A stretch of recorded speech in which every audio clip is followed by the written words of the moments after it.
Friends, welcome to our channel land numbers. Telugu బుల్లితెరలో ప్రసారమయ్యే biggest reality show Big Boss.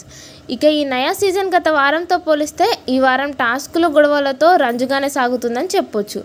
ఇక ప్రస్తుతం వీకెండ్ కావడంతో హోస్ట్ నాగార్జున స్టేజ్ మీదకు వచ్చి హౌస్మేట్స్ అందరితో కాసేపు సరదాగా మాట్లాడారు.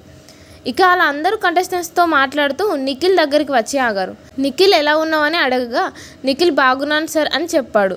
ఇక నాగార్జున మాట్లాడుతూ ఏంటి నిఖిల్ ఈ మధ్య కాస్త డల్గా ఉంటున్నావు, ఏమైంది అని అడగగా అలా ఏం లేదు సార్, అంతా బాగానే ఉంది అంటూ చెప్పాడు. దీంతో నాగార్జున మాట్లాడుతూ మీ నాన్నగారి షర్ట్ నీ దగ్గరకు రాలేదని ఫీల్ అవుతున్నావా అని అడిగాడు. దీంతో అవును సార్, చాలా ఫీల్ అవుతున్నాను. ఆ షర్ట్ నా దగ్గర ఉంటే మా నాన్న నాతోనే ఉన్నాడని చాలా ధైర్యంగా ఉంటుంది. కానీ నేనే టాస్కుల్లో ఇంకొంచెం బాగా కష్టపడి ఆడాల్సింది అంటూ ఎమోషనల్ అయ్యాడు నిఖిల్. దీంతో నాగార్జున ఈ షర్ట్ నీకు కావాలంటే హౌస్లో ఏ పనైనా చేస్తావా అని అడిగాడు. ఇక దీనికి నిఖిల్ మాట్లాడుతూ సార్, కిచెన్ క్లీన్ చేయడానికి 4-5 కలిసి చేస్తున్నారు, కానీ ఈ వారం అంతా నేను ఒక్కనే క్లీన్ చేస్తా, ఇదే నాకు నేనుగా వేసుకుంటున్న శిక్ష అంటూ చెప్పాడు.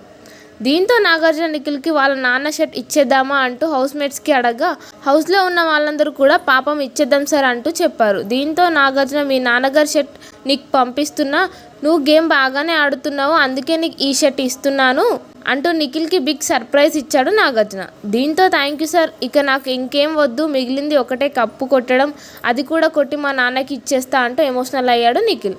మరి దీనిపై మీరేమంటారో కామెంట్ రూపంలో మాకు తెలియజేయండి. ఇలాంటి మరిన్ని latest interesting crazy Bigg Boss live updates కోసం మన ఛానల్ని ఇప్పుడే సబ్స్క్రైబ్ చేసుకోండి. Thank you for watching.